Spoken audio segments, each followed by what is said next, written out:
it's really hard to determine if can you reduce the amount of plaque that's already there. Maybe, maybe not. It really depends, again, on how good you are with your diet, how significant it was to begin with, and then what other things that you're doing. One strategy that I've brought up multiple times before in the past that I really recommend if you have known coronary artery disease is to start a supplement called vitamin K2.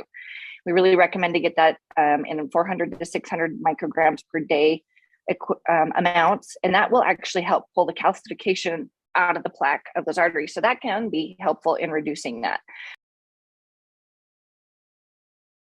The part where the diet really comes into play is lowering the inflammation. And so where that comes in when it comes to heart disease is if we have inflammation in the vessels, plus some buildup in the plaque in the arteries, that's the deadly combo that causes the rupture, that causes the clot, that causes the heart attack. And so the real benefit of the diet there is to reduce inflammation, and therefore your chances of having that event, which would be a heart attack in the long run, it reduces your chances of that happening. And so that's where the diet really plays a role. Fasting is such a powerful tool when it comes to strategies we use, but it is very problematic with some of the common medications that we see in people who feel the need to adopt an insulin smart diet. So metformin is probably the best example. Taking metformin on an empty stomach really does not work out well for patients for the most part. Again, as Matt said at the beginning, make sure you talk to your doctor about this before making changes to your medications. For me, a lot of times I'll just have the patients hold something like metformin until their first meal of the day, rather than trying to take it during their fast. If that's not an option, there's really two strategies that have been recommended, and this is by Jason Fung, who's kind of the fasting guru out there. One, soak some chia seeds in water, let them hydrate and swell up, and then take your medications with that. That will not technically break your fast, and it allows you to take the medications without the upset stomach that can occur. If that doesn't work for you, the other recommendation is to just take like a handful of leafy greens and take your medication with that. That as well will not break your fast. Please know, as always, this is not medical advice. This is for informational and educational purposes only. If you do want to incorporate anything that we're talking about or do further investigation, consult with your healthcare practitioner before implementing anything that we do discuss. It really just depends on what your problem is when it comes to glucose. Are you severely insulin resistant? Berberine is going to be very, very helpful in that case. Are you now insulin sensitive, but you want to moderate your glucose to a better extent? Probably the apple cider vinegar is the better option. Both of them are beneficial. Neither of them are harmful. If you have any questions at all, do them both.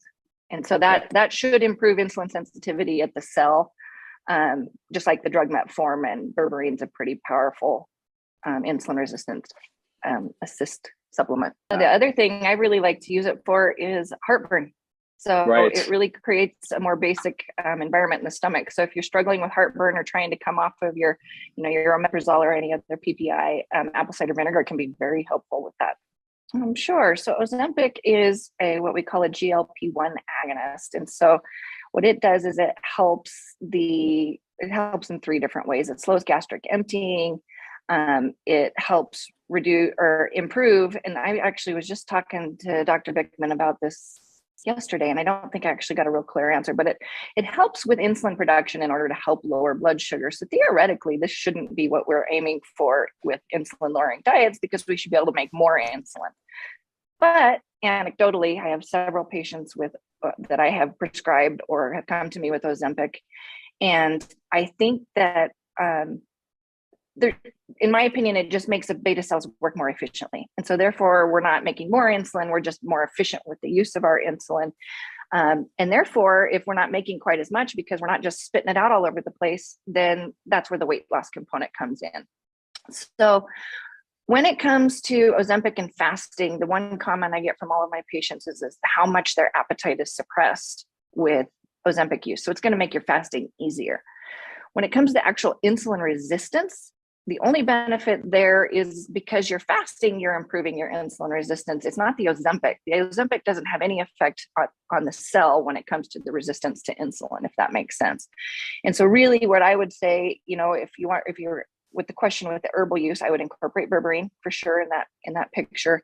stay on your Ozempic, try to minimize the dose because there's really only a very small range of dosing that we have. Keep the dose as minimal as possible, and then use that benefit of the appetite suppression to maximize your fasting abilities. Please know, as always, this is not medical advice. This is for informational and educational purposes only.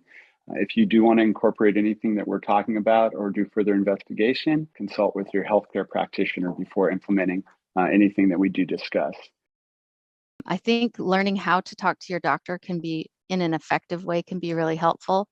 Like Matt said, in our free preview course, we do have a section in lesson 12 about talking to your doctor. There's a letter that you can give them if you're working with us to explain our program, as well as just some content in there to help you navigate that situation. One of the most effective things, I think, just tell your doctor, okay, I get that you're not super thrilled about this, but I want to experiment with it. So work with me for a few months, work with me for 3 months, and let's see what happens. Yeah, check out the free preview course.